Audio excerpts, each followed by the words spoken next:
Muy bien, buenas tardes a todos los que nos acompañan hoy.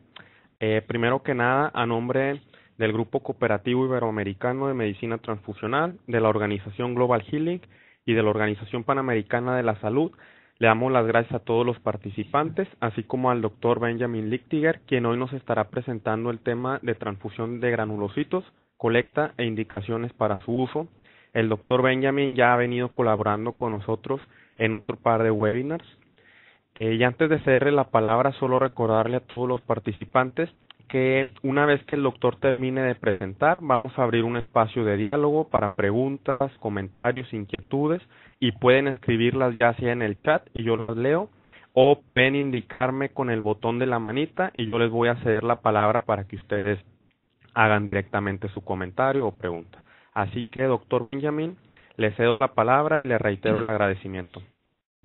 Ok, buenos días o buenas tardes a todos mis amigos y colegas de Hispanoamérica. Hoy vamos a hablar de la transfusión de granulocitos. Es una práctica bastante rutinaria en nuestra institución, aquí en el MD Anderson Cancer Center, en el Banco de Sangre, en Houston, Texas. Pensé que una presentación de este tipo sería de interés a aquellos que están involucrados en el manejo de pacientes con enfermedades hematológicas que producen severa depresión de la médula ósea. Entonces, primero quiero discutir por qué las transfusiones de granulocitos no son muy populares y no se usan. Históricamente, al final de la década del 60 hasta el 80 se usaban con frecuencia. Y realmente la colección de granulocitos comenzó en el National Health Institute y fueron los líderes como Freyreich y Frey y Kohn y Gerasi que empezaron a trabajar con los separadores de células y se encontraban con pacientes profundamente leucémicos, inmunosuprimidos y mielosuprimidos, y pensaron de que estos pacientes necesitaban transfusiones de glóbulos blancos, pero no lo podían conseguir y no sabían cómo obtenerlo. Pero sí se les ocurrió extraer los glóbulos blancos de pacientes con leucemia mieloide crónica en fase blástica, se las extraían y se lo transfundían a los pacientes con leucemia que estaban sépticos y en fase casi terminal. Lógicamente eso no trabajó, los pacientes terminaron falleciendo por las leucemias y la sepsis. Poco a poco esto se fue sofisticando y refinando, y así como se crearon los separadores de células. Pero igual los resultados no fueron favorables en los casos con sepsis profunda y con antibióticos, amplios antibióticos. Es decir, no daban los resultados que se esperaban. En forma teórica se esperaba que esa transfusión de granulocitos iba a revertir el curso séptico del paciente, pero esto no ocurrió. Y muchos especialistas en enfermedades infecciosas, especialmente enfermedades infecciosas, no creían en esta terapia y aún persisten en no creerlo porque siempre los colegas que hacen enfermedades infecciosas siempre tienen algún antibiótico, el último antibiótico que va a curar la situación y que realmente va a cambiar el curso del paciente. Nosotros no lo vemos así y constantemente estamos en confrontaciones con ellos. Pero gracias a Dios en nuestra institución los médicos de leucemia son los que tienen la última palabra. Por otro lado, los hemoterapeutas que no tenían experiencia en manejar pacientes con leucemia y no tenían un background o antecedentes de trabajar en hematología, no entendían esta metodología ni por qué se hacían y no tenían mucho interés ni fe en este procedimiento. Y por otro lado, nos encontramos que la ABB recomendaba y aún recomienda la ridícula e irrisoria cantidad de 1 por 10 a la 10 células por transfusión, que es realmente tratar de transfundir esta cantidad es realmente empezar a aceptar que uno fracasó en la terapia con transfusiones de glóbulos blancos. También hubo resistencia o temor o conflicto de intereses del centro de hemoterapia y los hemoterapeutas y médicos clínicos en el proceso de ordenar los factores estimulatorios. Yo me he encontrado, visitando varios países de Hispanoamérica, donde los hemoterapeutas me confesaron de que no podían ordenar los factores de crecimiento estimulante de la médula ósea porque los médicos clínicos, los que trataban las enfermedades con leucemia, bloqueaban que ellos lo ordenaban y solamente los hematólogos podían ordenar. Después me enteré porque ellos recibían créditos y posibles beneficios de las compañías farmacéuticas al ordenar los factores de crecimiento. No es así. Nosotros en MD Anderson, los médicos del servicio de transfusión, somos los que podemos ordenar estos factores. Por otro lado, la creencia, como lo mencioné anteriormente, que los antibióticos eran suficientes para abatir la sepsis y que los granulocitos no eran necesarios. Y eso se demostró que no es verdad. También, cuando aparecieron los factores estimulatorios de la médula ósea, la gente pensó, todos pensamos, incluyendo nosotros, que esto iban a cortar los periodos de aplasia. Y eso resultó no ser cierto. Y por otro lado, nos encontramos, al menos aquí en Estados Unidos, lo sé que pasa, que en los centros de hemoterapia muchos no lo quieren hacer porque compite con la producción de plaqueta, que es realmente el productor de las ganancias de los centros de hemoterapia, en la producción de plaqueta, y no involucrarse en la producción de glóbulos blancos, porque ocupan las procesadoras y las ocupan por varias horas, de manera que no es costo efectivo para el centro. En la actualidad, los pedidos de concentrados en nuestra institución son frecuentes. Nosotros lo usamos con fines terapéuticos, pero más que nada profilácticos, para pacientes oncológicos que tienen neutropenias severas. En las infecciones bacterianas, que sabemos que son resistentes a la terapia antimicrobial, y no son efectivos para los casos donde los pacientes tienen fungemias. De manera tienen que entender claramente que si el paciente está afectado por alguno de los hongos, transfusiones de granulocitos no trabaja. Lo usamos durante los periodos de quimioterapia y pre y post trasplantes de células hematopoyéticas, y en nuestra institución lo consideramos como terapia estándar. Ahora, ¿cómo manejamos al donante? ¿Cómo es un proceso de 3 pasos para adquirir glóbulos blancos? Primero se inicia con el llamado de los médicos del equipo multidisciplinario de leucemia o de trasplante, indicando que necesitan que el banco de sangre empiece a identificar donantes y los preparen para donar glóbulos blancos. Inmediatamente nuestros coordinadores entrevistan al paciente, a sus familiares, para determinar la posibilidad que allegados, amigos, miembros de las redes sociales se comuniquen en banco de sangre y se determina si el paciente puede generar posibles contactos para donaciones o el banco de sangre necesita activar sus donantes voluntarios disponibles. Para esto, para nosotros, el uso de las redes sociales y las redes de los oficios o profesiones de los pacientes han sido un factor importante en el éxito de nuestro emprendimiento, porque tenemos, por ejemplo, un entendimiento con el cuerpo de bomberos. Cuando viene un bombero, digamos, que está admitido en el Anderson, que vino de Kansas City o de Kankakee, Illinois, nosotros nos comunicamos con el cuerpo de bomberos de Houston y de los cuerpos de bomberos de alrededor de Houston. Decimos que un colega de ustedes está en nuestra institución, necesita plaquetas y glóbulos blancos. O de plomeros, hablamos al gremio de los plomeros, electricistas, camioneros. Y además los pacientes tienen activas redes sociales, los cuales ellos se transmiten con toda la gente que son sus amigos y la voz así pasa. Y nosotros en cuestiones de horas nos vemos inundados con llamados de gente que quieren venir a dar glóbulos blancos para ese paciente.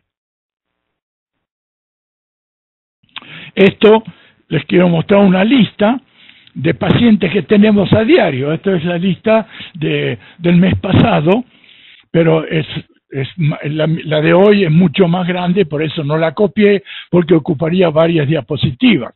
Pero nosotros vemos el nombre del paciente, su grupo sanguíneo, si tiene anticuerpos contra glóbulos rojos, si vamos a irradiar el producto o no, qué enfermedad tiene el paciente, generalmente celulitis, el peso del paciente, quién es el coordinador del paciente, y ya lo voy a explicar más tarde, y la orden de transfundirlo en forma diaria, y cuántos donantes tiene.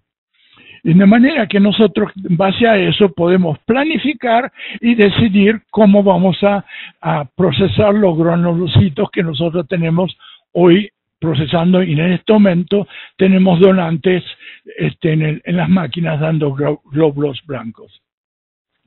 Pero hoy me encontré, por ejemplo, con este problema, que un paciente que está en esa lista dice que tiene fiebre, tiene temperatura de 40 grados casi, recibe antibióticos múltiples, tiene 0 de glóbulos blancos en sangre periférica, hay 2 donantes que están aprobados, pero uno vive en Corpus Christi y el trabajo donde él trabaja no le dan tiempo para venir a donar porque esto le va a llevar un día entero. Y el otro no lo hemos podido localizar, le dejamos este mensaje en el teléfono, pero ya estamos llamando a donantes voluntarios para ver si los podemos traer para estimularlos y prepararlos. El otro, esta señora Juan, no es latina, no es Juan, es un nombre chino, la señora es de Guangdong, en China. Está en este momento, no tiene fiebre, está recibiendo terapia hiperbárica y además tiene una infección pulmonar con antihongos, no tiene donantes. Hemos hablado a las iglesias chinas que tenemos en Houston y todos los donantes que han venido a ofrecerse como voluntarios han resultado positivos para hepatitis B, y eso es un problema con los donantes del Oriente Lejano. Y este paciente, que es de Bosnia, recién arribado, musulmán, y esta señora necesita glóbulos blancos, el recuento periférico es 0.1, hay 2 donantes aprobados y nosotros nos hemos comunicado con varias mezquitas de la ciudad de Houston para ver si quieren contribuir y ayudar a alguien que es un musulmán de Bosnia, y ya tenemos una lista de 15 donantes que están en fila para venir a pasar por el proceso. Pero esto es pan de todo el día para nosotros. Todos los días tenemos confrontamos los mismos problemas. Entonces, una vez que los donantes disponibles en núcleo familiar o los allegados son citados, entonces les informamos que para ser donante de glóbulos blancos necesitan donar plaquetas antes que lo graduamos a donante de glóbulos blancos. Y ustedes se estarán preguntando, ¿por qué? ¿Por qué? Les los voy a explicar en unos minutos.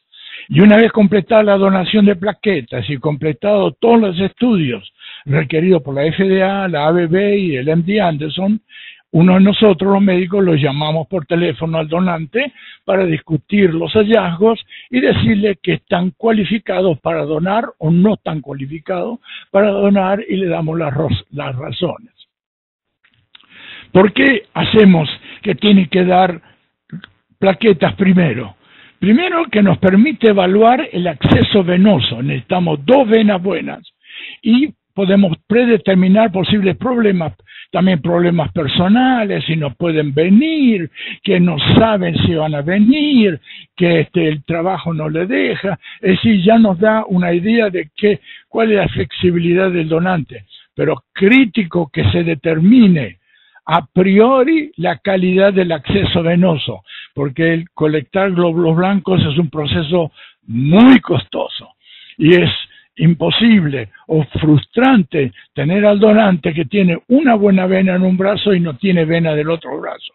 De manera que eso nosotros hemos aprendido. De manera que 2 técnicos y cuando hay duda un tercer técnico certifican que hay acceso venoso apropiado que puede mantener un proceso de colección de 80 centímetros cúbicos por minuto. También nos permite determinar si el donante puede tolerar el procedimiento por 2 o 3 horas. Mucha gente no se quiere estar sentado en la silla por 2 o 3 horas. También permiten determinar el compromiso del donante. Hablamos con el donante, los técnicos hablan y se dan cuenta si el donante va a regresar o no. Porque una vez que regresó la plaqueta, de dar las plaquetas, muchos no contestan el teléfono o no vienen o no responden, deciden abandonar. Y otros nos hacen aportar el procedimiento de la plaqueta feresis al poco tiempo de iniciar la colección, pues dicen que no quieren hacerlo y que cambiaron de idea. De manera, esa es la razón que nosotros ponemos a todos los candidatos a glóbulos blancos a donar plaquetas primero. Le hacemos las enfermedades infecciosas que es requerida por la FDA y la ABB y nuestra organización. Hacemos los recuentos hematológicos apropiados y determinamos la prueba de si tienen evidencia de drepanocitosis, y hacemos un estudio de bioquímica en sangre y especialmente hacemos el test de embarazo para estar seguro que la donante no está embarazada. Además del interrogatorio requerido por las organizaciones reguladoras, establecemos si el paciente tiene diabetes, porque si tiene diabetes no podemos estimularlo con todos los elementos que queremos estimularlo. Historia de cataratas, esto fue documentado en las publicaciones del Dr. Strauss de Iowa y también de Susan Lightman en el National Health Institute, donde encontraron que donantes que donan muchas veces y son estimulados con dexametasona desarrollaban procesos cataráticos. De manera que nosotros prestamos mucha atención a eso. Queremos saber historias de reacciones alérgicas, queremos saber si están con terapias, con medicaciones monoclonales, no lo aceptamos si lo están, si tienen enfermedades autoinmunes como artritis reumatoidea o lupus, o otras enfermedades, tampoco los aceptamos y queremos estar seguros que no hay un embarazo de por medio. Nosotros le entregamos al paciente y a los parientes, de esto lo tenemos en castellano, y les describimos todos los pasos que tienen que seguir para poder llegar a donar glóbulos blancos y creo que lo especificamos de una forma muy clara. También tenemos esto es en inglés, el Departamento de Traducciones aún no aprobó nuestra versión en castellano, así que les pido me perdonen, pero esto se lo damos al coordinador del que busca a los donantes porque hay muchos familiares que se quieren coordinar toda la actividad de los donantes que son allegados a ellos, todos los parientes y amigos que ellos conocen. De manera que les decimos entonces, le enseñamos cómo mantener los datos, qué datos conseguir, los correos electrónicos, etcétera, etcétera, y qué instrucciones darles a los donantes. Esto es muy, muy importante, porque además quiero que entiendan que en nuestra institución, un paciente, si viene solo, no lo admitimos ni lo aceptamos. Tiene que venir el paciente con un pariente o 2 parientes. O sea, necesitamos la ayuda del entorno social, del entorno familiar, porque el familiar o los familiares, por ejemplo, asumen el rol casi como una enfermera. Le tienen que inyectar la heparina en los catéteres para mantenerlos patentes o enseñarles y mantenerlos equilibrados para que no se caigan, vigilar las bombas de infusión. Es decir, los parientes son parte del equipo de tratamiento junto con el paciente. Entonces, cuando nosotros venimos a la mañana, abrimos la computadora y nos encontramos el reporte. Entonces, aquí tenemos el nombre del donante, su grupo sanguíneo, es una señora, todos los test están negativos, ella dio las plaquetas, ¿ok? Los signos vitales están todos en rangos normales, pulso o aceptable, la mujer puede donar, no le hicimos la prueba del embarazo porque tuvo una histerectomía. Esto es el recuento antes de que nosotros le damos el factor estimulantes. Esta es la bioquímica que se le ha hecho, no tiene historia de diabetes o enfermedades autoinmunes o enfermedades mononucleares. Estas son las pruebas infectocontagiosas que nosotros hemos hecho y todo es negativo. Entonces informamos al equipo multidisciplinario que tenemos un donante que tiene que emitir la orden escrita. Sin la orden escrita no podemos procesar porque nuestro sistema computadora va y mira. Si hay una orden escrita, entonces nosotros podemos escribir la orden para los estimulantes. Entonces volvemos a citar al donante, viene la noche anterior a la colecta, le volvemos a sacar sangre para las pruebas del virus de Nilo occidental y le volvemos a repetir la prueba del embarazo si es menor de 55 años. Lo hacemos porque nos hemos quemado varias veces. Y entonces el del virus del Nilo se lo hacemos cada vez que vienen, porque la nuestra es una zona endémica del virus del Nilo. El virus del Nilo occidental, de manera que nosotros lo hacemos en forma repetida, porque también hemos tenido donantes que lo transmitieron a pacientes y que sufrieron consecuencias. De manera que estos son pruebas de fuego para nosotros. Pero nos encontramos con donantes femeninas que, hablando con la técnica, que la prueba de embarazo fue negativa hacía 3 días y ahora decían que estaban esperando que les baje la menstruación y no les llegaba. Y tomamos la prueba, ella estaba en la máquina, estaba estimulada y la prueba de embarazo salió positiva. De manera que tuvimos que involucrarnos con abogados y, bueno, un lío. No importa, no lo hagan.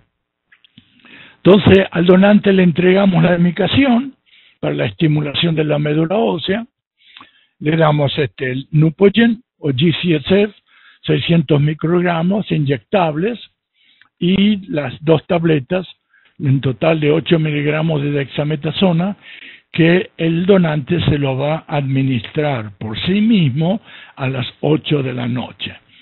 Nosotros al donante le damos las instrucciones, este es en castellano, lo tenemos en inglés y lo tenemos en vietnamés, y entonces se lo damos para que ellos se lo lleven a la casa, se lo damos en una pequeña caja térmica que mantiene la temperatura, que es desechable, y entonces se lo llevan a la casa y a las 8 de la noche, ellos siguiendo las instrucciones que se pueden leer aquí, ellos se aplican la inyección y de esa manera tan lista.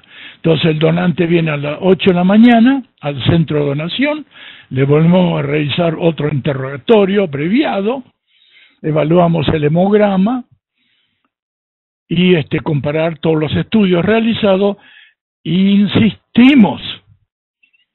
insisto, que tienen que mandarlo al baño a orinar, aunque le tengan que abrir una canilla y que los estimule a orinar, porque tenerlo en la silla y conectado con 2 agujas, uno tiene que interrumpir el procedimiento, abortar, porque no se puede hacerlo de otra manera. De manera que ese es un punto muy importante que puede arruinar una buena colección. Y ahora vamos a hablar cómo manejamos los concentrados, cómo los obtenemos y qué es lo que hacemos con ellos. Entonces, esto es el recuento del paciente antes de subir a la máquina, estimulado, tiene 48.500 glóbulos blancos, tiene, de los cuales 89% son granulocitos, tiene casi 10% de células mononucleares. Nosotros estamos contentos con este número, nos gustaría tener un número más alto, pero después se lo voy a explicar por qué. Tiene una buena hemoglobina y tiene un buen recuento de plaquetas. Como le decimos al paciente, estamos listos para despegar. cerramos la puerta del avión y nos vamos. Bueno, no es paciente, es donante. Este es el donante con las dos agujas en su brazo. Y generalmente los donantes te ven auriculares, les gusta ver películas, y entonces después les cargamos 2 o 3 películas en el aparato que es individual, y ellos se distraen. Este es cómo está ya en el medio del proceso, el donante, y ustedes ven que esta es la bolsa de 1 litro, y aquí está el almidón, y acá atrás está la enfermera que está vigilando todo el proceso, y ustedes se recordarán que en mis presentaciones de Lean Manufacturing yo les hablé de control visual de toda operación. Bueno, ella controla visualmente todo el centro donante, que tiene 16 camas o 16 sillas y múltiples procedimientos funcionando al mismo tiempo. Aquí esto es para mostrarles el G-Span que estamos usando, depende del volumen del donante, el volumen sanguíneo, podemos hacer de 1 a 2 bolsas por procedimiento.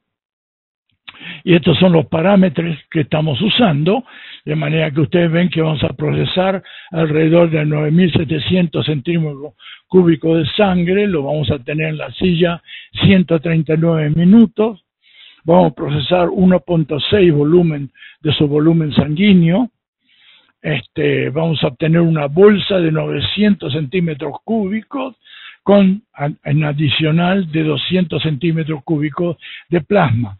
Yo les quiero hacer mención de estos 900 porque hay muchos donantes que son grandes, realmente de 6, 7 pies y medio, que pesan 300, 350 libras. Algunos son jugadores de fútbol y que nosotros podríamos procesar mucho más volumen sanguíneo. Lo que pasa es que tenemos una bolsa de 1 litro y ahora estamos hemos conectado con una compañía que nos va a producir una bolsa de 2 litros para poder colectar probablemente 1.500, 1.700, 1.800 centímetros cúbicos de concentrado, porque a nosotros nos interesa ese volumen y después les voy a explicar por qué.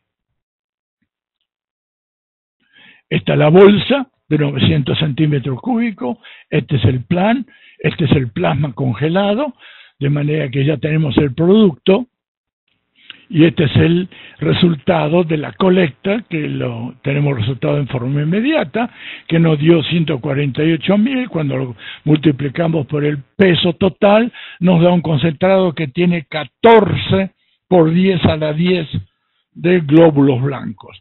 Tiene un buen recuento de plaquetas, tiene un hematocrito de 3.2, que es bajísimo para nosotros o para mí, y la hemoglobina de 1.2, este donante es O, de manera que nosotros vamos a poder trabajar con este producto de una forma muy productiva. Entonces, los donantes familiares o relacionados al paciente pueden donar 2 a 3 veces por semana, y eso depende del valor del hemograma y la retención de líquido secundario al efecto del agente sedimentante. Lo vemos más en mujeres, el efecto que en hombres. Los donantes voluntarios de la comunidad donan una vez cada 3 veces, cada 3 meses, y más frecuente si es que tenemos casos especiales. Pero estos donantes voluntarios comunitarios donan plaquetas una vez por mes, de manera que los tenemos siempre involucrados en el proceso. Preocupaciones y problemas, entonces, retención de líquido y aumento de peso en donantes femeninos. Y es muy importante, aunque los pesamos, nosotros preguntamos, se sienten bien, pero igual, la pregunta que hay que hacerle a los donantes femeninos es preguntarles si ellos notan de que sus ropas interiores se sienten más ajustadas o se dejan marcada la piel mucho más, y ellos sí que lo confiesan, que notan que que realmente sienten el brasier o los panties, se le marca mucho más en la piel, porque muchas no quieren confesar que han aumentado de peso, aunque nosotros sabemos que aumentaron porque la técnica los pesó. También tenemos preocupación por el efecto de los esteroides en el proceso de desarrollo de catarata. Por eso cuando un donante tiene cataratas o tiene problemas oculares, no lo aceptamos o le damos solamente Neupogen y no dexametasona. Y lo mismo hacemos con los diabéticos de tipo 2, a los cuales también solamente le damos el Neupogen y no le damos la dexametasona. En cambio, con los diabéticos de tipo 1 le damos ambos, porque los diabéticos de tipo 1 son insulino dependientes y son lo suficientemente educados para poder regular su nivel de insulina que se tienen que inyectar. Generalmente esto lo hacemos con parientes muy cercanos al paciente, no lo hacemos con los donantes de la comunidad. Y además hay un lento recobro del nivel de hemoglobina en donantes repetidos, eso lo hemos observado. También está la fatiga del donante, la colecta de glóbulos blancos es muy, los cansa, realmente los drena, y nosotros recomendamos que vayan a la casa a dormir una siesta, o que se queden en la sala de donante, les dejamos una cama para que se tome una pequeña siestita. Tenemos el problema de la presión familiar sobre los donantes relacionados, que ellos los demandan que los hijos, los parientes, los primos, la esposa, etcétera, vayan y vuelvan a donar, que quieren que donen más. Y nosotros tenemos que controlar ese flujo de esos donantes. También presenciamos conflictos intrafamiliares y que los familiares quieren involucrar al centro donante, nosotros lo evitamos, de manera que se empiezan a echar en cara: mi padre te ayudó, mi madre hizo esto por vos, o mi hija hizo esto por ustedes, etcétera. De manera que uno tiene que prestar atención y tratar de permanecer alejado. El otro problema que nos encontramos es que los familiares tienen acceso a la lista de donantes voluntarios. Aún los donantes familiares, muchos de ellos nos dicen que quieren que compartamos su teléfono o su nombre, de manera que tenemos que mantener la confidencialidad del donante. Así que tienen que estar preparados para manejar situaciones sociales. Esto les muestro. Esto lo hemos presentado en el Congreso Mundial de Aferesis unos 2 meses atrás, de una experiencia que tuvimos este año de 2 meses, donde hemos, para que vean la cantidad de donantes masculinos y femeninos, la edad, aunque no tenemos edad límite, tenemos en este momento donantes de 83 años, en buenas condiciones, que donan, el volumen sanguíneo que hemos procesado, el tiempo que lo hemos mantenido en la máquina, el volumen que hemos colectado de los productos, el volumen total que hemos procesado y la eficiencia de la colección. Efectos adversos que hemos visto, que es por el Neupogen, dolores musculares y de huesos, dolor de cabeza, y nosotros decimos que pueden tomar cualquier calmante que tienen en su casa, puede ser aspirina, lo que quieran, pues para dar glóbulos blancos eso no interfiere. Y la dexametasona algunos les produce insomnia, y la Neupogen le produce sudoración. Otros han reportado náusea y taquicardia y mareos. Y los que no tuvimos ningún efecto fueron 143 donantes, que con la combinación ningún efecto, con Neupogen solo no efecto, y con dexametasona no efecto. La bolsa, la característica de la bolsa, el hematocrito medio era 1,5%, y tenemos, ustedes ven la cantidad de hematocrito, el número de bolsa con diferentes hematocritos, y depende también del grupo sanguíneo. Cuando son O, nosotros preferimos contaminarlo más con glóbulos rojos porque entre ellos se encuentran células blancas inmaduras que van a ir madurando una vez que están que fueron infundidas, de manera que nosotros lo miramos una ventaja. Donante repetitivo de 52, de esos 195, 2 veces, 3 veces y hasta 4 veces. Ahora, nosotros tomamos esa bolsa de 900 centímetros cúbicos, es un O, y lo vamos a dividir en múltiples productos, de manera que un donante puede donar hasta para 4 pacientes. 3 o 4 pacientes, eso es un proceso de rutina. Depende del volumen que hemos colectado, los números de glóbulos blancos en la bolsa, si es un paciente adulto o pediátrico, el peso del paciente, el recuento de glóbulos blancos del paciente, el diagnóstico y el número de pacientes que requieren granulocitos, porque a veces tenemos días que tengo un solo donante y tengo 4 o 5 pacientes esperando por glóbulos blancos, de manera que es vital que no tengamos una colección exitosa y productiva para 4 donantes por lo menos. Entonces ustedes ven como nosotros cuántas unidades son individuales que probablemente no tenemos a quien no teníamos pacientes, o se los damos a pacientes de hospitales, clientes de la comunidad que quieren que nosotros les proveamos glóbulos concentrados de glóbulos blancos. De manera que tenemos 91 unidades, eran dobles, triples y cuádruples. De manera que en ese proceso, esos meses, eso es lo que hemos tenido. Y ustedes ven los volúmenes que hemos colectado en cada bolsa. Entonces, esto de nuevo, para reenfatizar, entonces el número de granulocitos, el número de unidades que teníamos individuales, dobles, triples y cuádruples. Y esto nuestra experiencia fue publicada en Leuquimia y Linfoma en noviembre de 2014, donde explicamos todo este proceso, cómo lo hacemos y por qué lo hacemos. Por otro lado, también hemos publicado en 2011 en Vox Sanguinis este proceso, está detalladamente escrito y comparado lo que hacen otros centros de importancia en Estados Unidos y uno de Europa. También nuestro colega Fernando Martínez lo ha publicado en el capítulo de aplicaciones y prácticas de la medicina transfusional, del libro que fue editado por el doctor Cortés y colegas. Ahí tiene el capítulo que también explica todo este proceso en forma clara.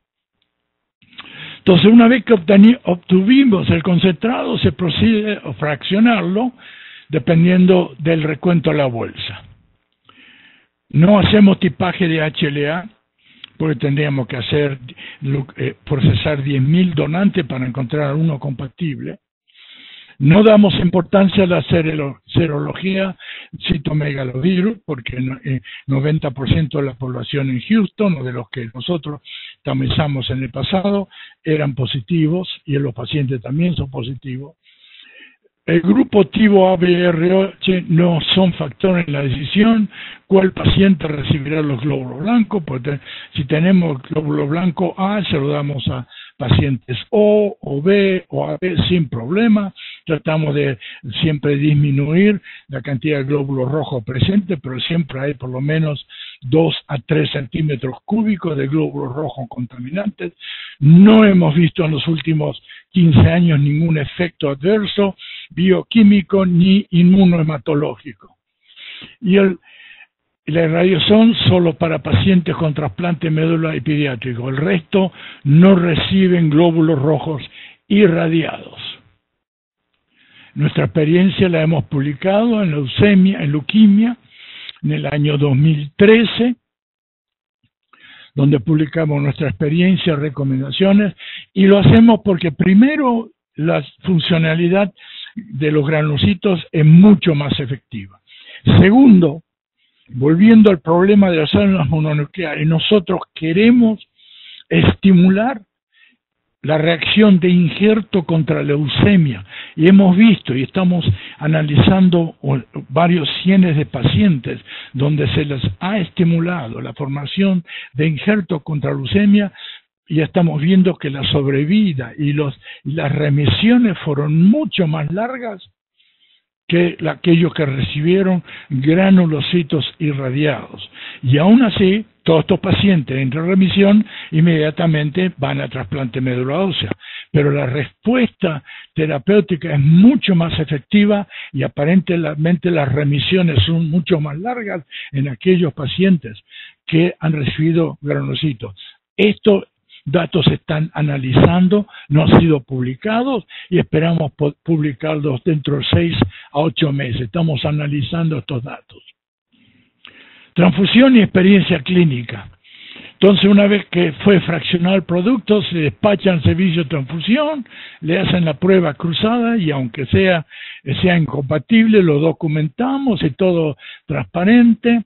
Las unidades no transfundidas las almacenamos hasta 3 días y nosotros hay trabajo publicado que los granulocitos se pueden mantener hasta 6 días en bolsa a temperatura ambiente en cámara oscura, y las que se van a transfundir se despachan y se infunden durante un periodo de 4 horas usando bombas de infusión.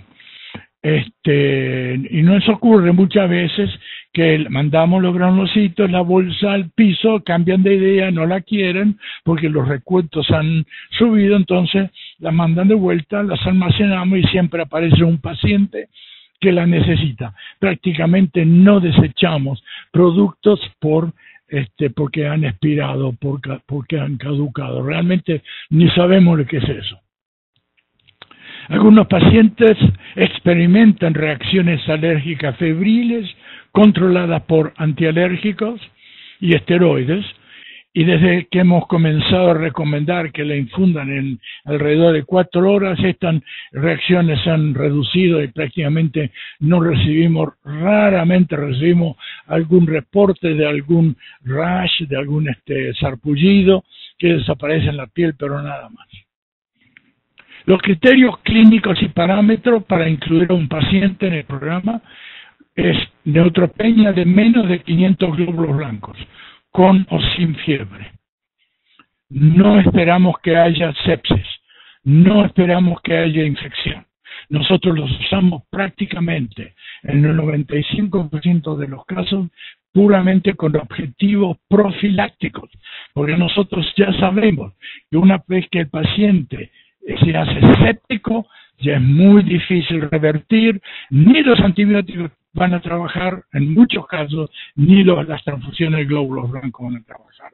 De manera que nosotros tratamos el objetivo principal de las transfusiones de glóbulos blancos en nuestra institución y otras que están aprendiendo de nosotros porque nos han visitado y han visto nuestros datos, están empezando a usarlos en forma profiláctica.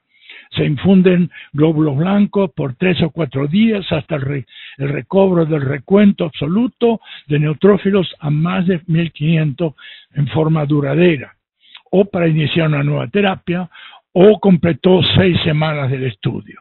Esos son nuestros criterios. No esperamos que el paciente esté séptico, con fiebre galopante, recibiendo gran cantidad de antibióticos. Ya en esos casos nosotros vemos que el paciente ha perdido. Y en muchos casos nos piden, por presión de los parientes, que le demos glóbulos blancos. Y cuando miramos la historia clínica y vemos que el paciente está totalmente séptico, con 4 o 5 microbios o elementos creciendo en cultivo, con hongos, nosotros negamos nuestra participación, no negamos porque es un proceso muy costoso y es injusto para el paciente y para el sistema de salud. Está dando terapia que no tiene ningún efecto ni tiene razón de ser. Aquí es un paciente, ven la cara antes de la transfusión de glóbulos blancos, nos llamaron. Aquí lo tienen después de la primera infección. Y aquí lo tienen después de la tercera infusión. Cambios realmente radicales después de la transfusión de glóbulos blancos. Esta es una señora, ustedes ven esta lesión roja, no tenía glóbulos blancos, esta señora tenía menos de 100 glóbulos blancos en sangre periférica. Después de la tercera transfusión, ustedes ven cómo esto se está cicatrizando y se está mejorando. De manera que nosotros vemos resultados muy positivos. Esto, si ustedes siguen los recuentos, como suben y bajan con cada transfusión, y entonces acá, después que le dimos la transfusión de glóbulos blancos, acá subió de 0 a 500, al día 3 subió a 2000, pararon, volvió a bajar, empezamos de nuevo y subió a 4000, y de nuevo bajó a 1700 y pararon. Y esto así es generalmente todo el curso, pero para mantener al paciente en forma profiláctica, tratar de minimizar las infecciones. En conclusión, los concentrados son fáciles de producir y preparar en cualquier centro de hemoterapia que tenga la voluntad de hacerlo. No es complicado. El equipo automatizado facilita el proceso enormemente. Y es importante que haya comunicación entre el centro de hemoterapia, el hemoterapeuta y el equipo que maneja al paciente. Eso es importante. Y también evitar que haya intereses creados por razones extrañas.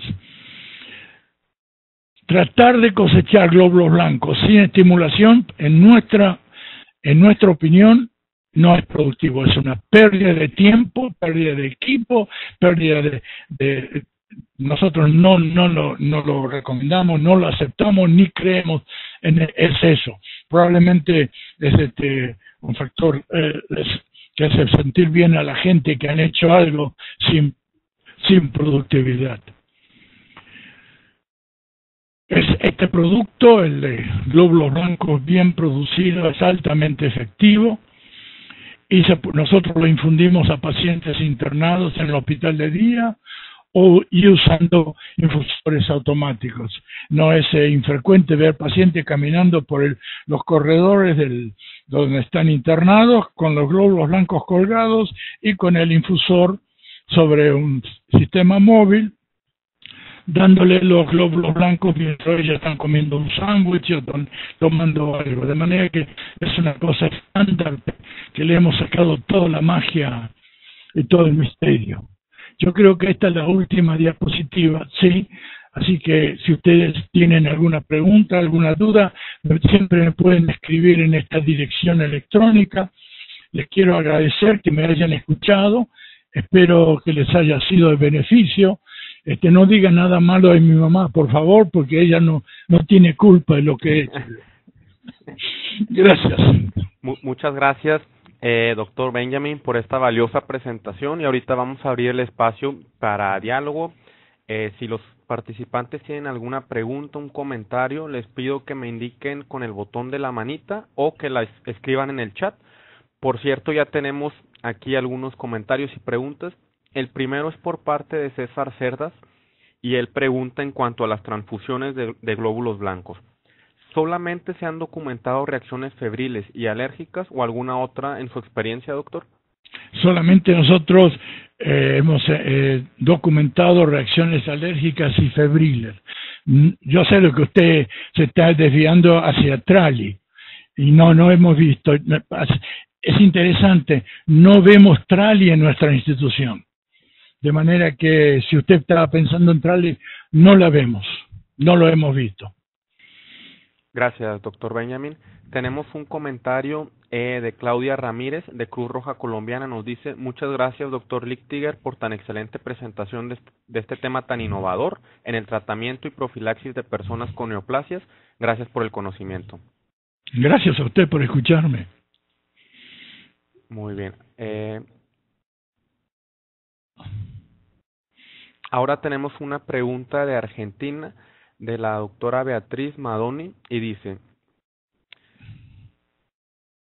¿ustedes detectan los anticuerpos anti-A y anti-B naturales para la decisión de transfusión?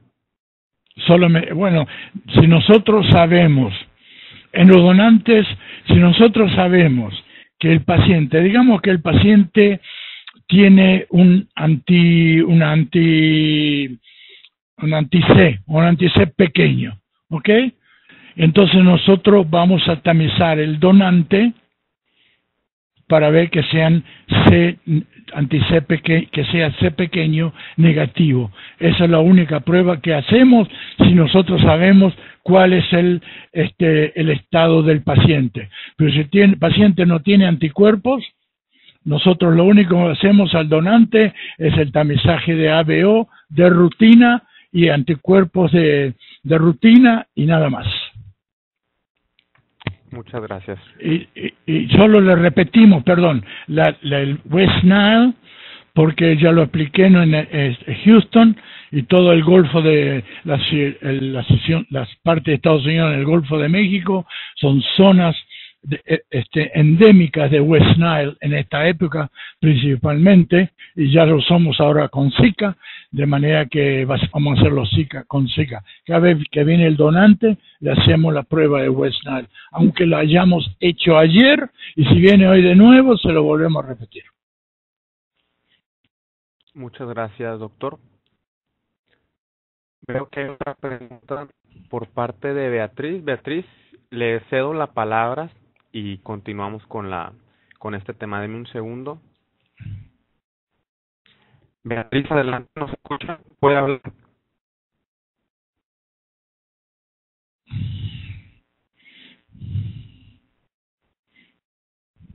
Beatriz, ahorita no tiene micrófono, muy bien. Bueno, su segundo comentario es la siguiente pregunta. ¿Ustedes no realizan el estudio de hemolicinas para ver la incompatibilidad AB0 menor? No.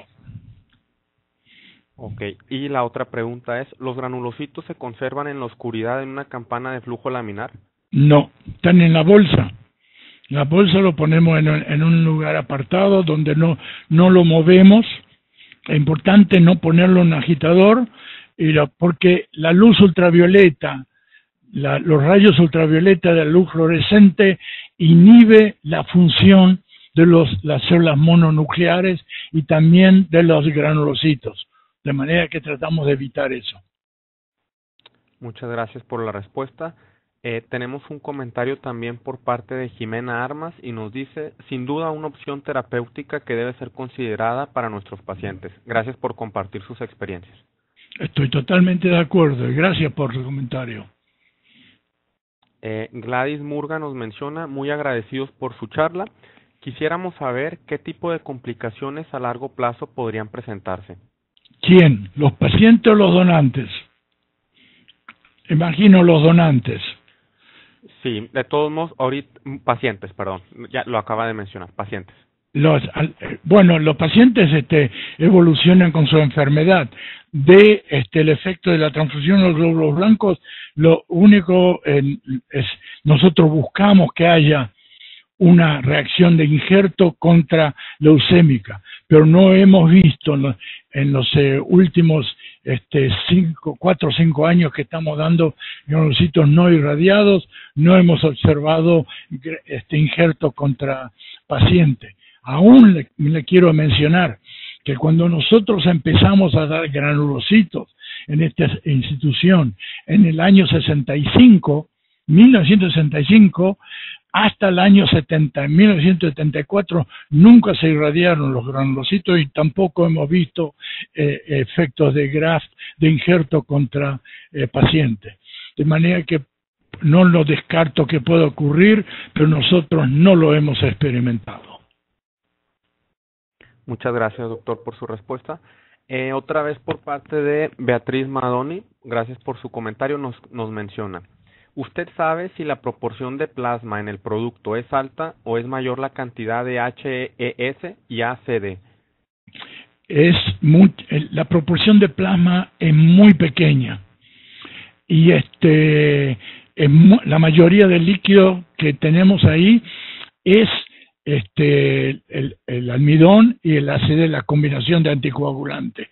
Por eso nosotros colectamos una cantidad adicional de plasma Porque cuando nosotros dividimos ese producto por 3 o 4 bolsas, queremos agregarle plasma para que tengan más volumen cuando lo ponemos y para que puedan servir de alimento si lo tenemos que almacenar por 1 o 2 días. Muchas gracias, doctor, por su respuesta.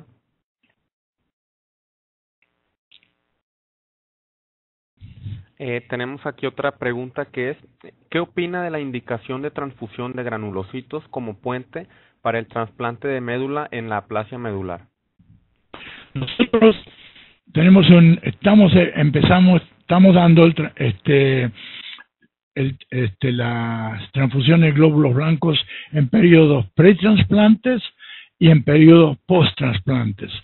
De manera que depende, tenemos pacientes con aplasia medular, pacientes leucémicos, de manera que es de rutina darles las transfusiones de glóbulos blancos. No lo seleccionamos si tiene aplasia medular o no, eso lo determina el equipo multidisciplinario que están manejando al paciente y que después de ver que la médula ósea no responde en la forma que ellos desean, entonces ordenan la transfusión de glóbulos blancos, a los cuales irradiamos.